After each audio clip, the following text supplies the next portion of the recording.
They will. Absolutely. Even if they didn't die as a result of an airbag deploying. Doesn't matter. And what about side impact? GM basically has said whatever it costs to pay all eligible claims under the protocol, they will pay it. There is no ceiling on the aggregate dollars that they filed or that how much money they received. Anybody who already settled their claim with General Motors before they knew about this cover-up or this ignition switch problem may rip up the release they signed and come back into this program to get additional compensation. Any sense of how many victims? I mean, General Motors keeps saying the GM bankruptcy is no bar to filing a claim under this program.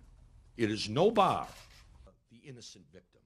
But what did the witnesses tell the doctors in the hospital? All claims must be postmarked no later than December 31st, the end of this year. Apply.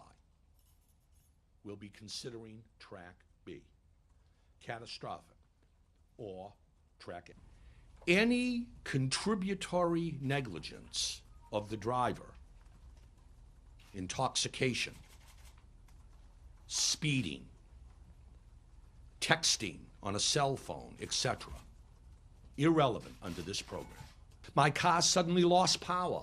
My steering wheel locked. My brakes. If the airbag deployed in the accident, you're ineligible.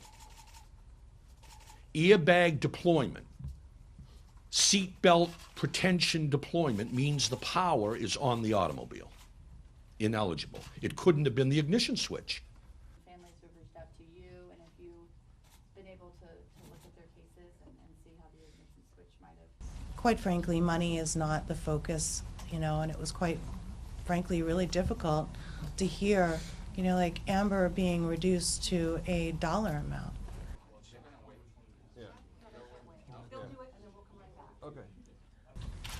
My goal is to pass legislation that will prevent this from happening again. I mean, that's the only way we can really go forward. Otherwise, all of these people died in vain. Hospitalization or medical treatment